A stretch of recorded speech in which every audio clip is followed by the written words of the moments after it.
Bismillahirrahmanirrahim. Iyaka na'budu wa iyaka nasta'in. Salam to all. I hope you all are doing very well.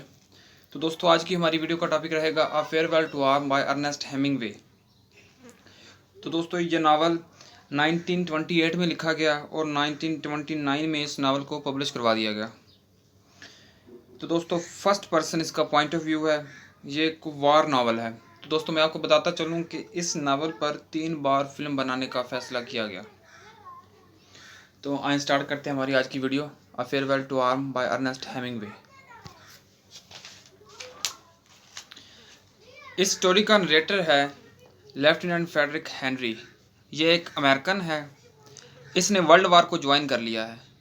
Italian ambulances जो लाशों को उठाने का काम करती हैं एज अ वॉलंटियर, यह वहाँ पर काम करता है। जब यह नावल स्टार्ट होती है तो सर्दियों का मौसम है और सर्दी के मौसम में जंग वगैरह कम ही होती है, तो ये उस वजह से छुट्टियां लेकर आता है। और शाम के वक़्त कुछ इसके साथी ऑफिसर्स वहाँ पर बैठे हुए होते हैं। तो इनकी रेजिमेंट में एक पुलिस है जिसकी शादी नहीं हुई अभी तक। तो ये सब उसको बहुत तंग करते हैं, बड़ा मजाक करते हैं उसके साथ। तो फिर ये लोग उस रात एक ब्रोथल में जाते हैं। मतलब ये कि ये उस रात फुल मज़े करते हैं, बड़ा एंजॉय करते हैं। अब जब हेनरी छुट्टियों से वापस आया तो इसका एक रूममेट है रिनाल्डे नाम का, इसका एक दोस्त है।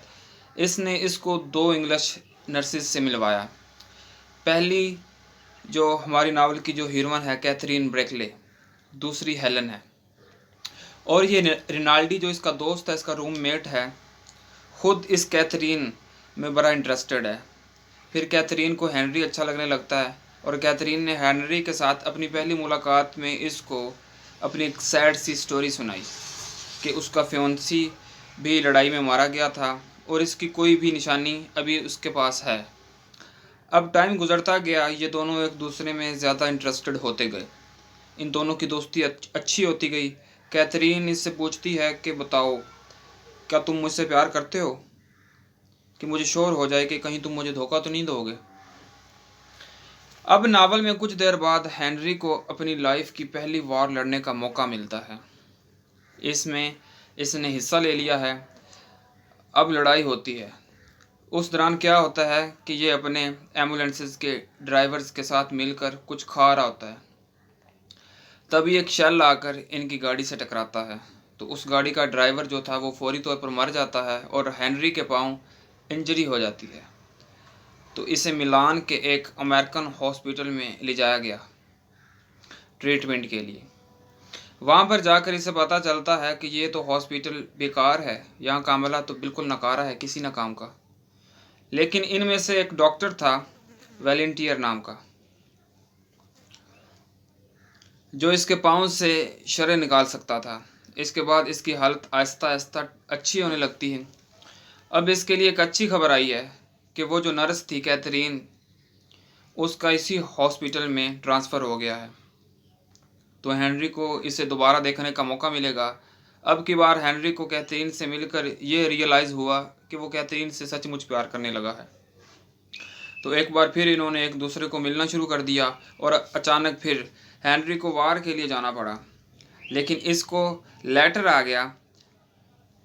आ गया कि उसको जो है कि जाना है वार के लिए। लेकिन हेनरी के जाने से पहले कैथरीन इसे बताती है कि वो इसके बच्चे की माँ बनने वाली है, कि मतलब वो प्रेग्नेंट है। बाद में हेनरी जॉर्जिया जाता है लड़ाई लड़ने के लिए और लड़ाई में वो शामिल हो जाता है। ऑस्ट्रियन और जर्मन आर्मीज़ इटालियन लाइंस को तोड़ रही थी। फ्रंट फोर्सेस भी पीछे हटने लगी थी। मेन रोड को सारी गाड़ियों से ब्लॉक कर दिया गया था और इसके साथ साथ ड्राइवर्स भी बहुत सारी कोशिशें करते रहे, मगर ये कीचड़ में फंस गए।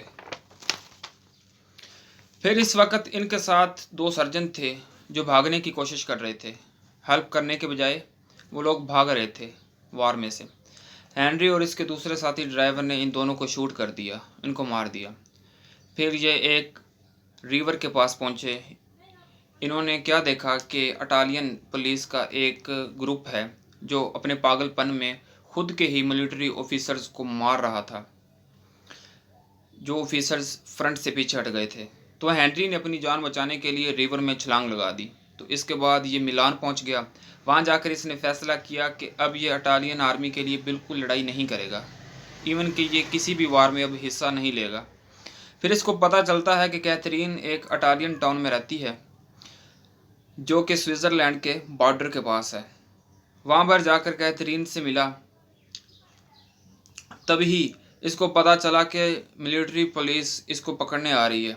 तो इसकी इस मिलिट्री छोड़ने वाली हरकत की वजह से, मतलब कि इसकी भगोड़ी हरकत की वजह से कि इसने बजाय लड़ने के ये भागा क्यों।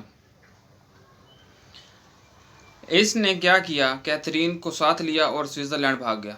वहाँ पर इसको टूरिस्ट पास मिल गया और रहने के लिए वीज़ा भी। यह वहाँ पर बहुत ही सुकून पुरअमन टाउन में रहने लगे और अपने बच्चे का होने का इंतज़ार करने लगे। हॉस्पिटल के पास ही टाउन में एक हॉलीडे मनाने के लिए ये गए। तभी कैथरीन को हलचल हुई पेट में, तो इसको हॉस्पिटल ले जाया गया।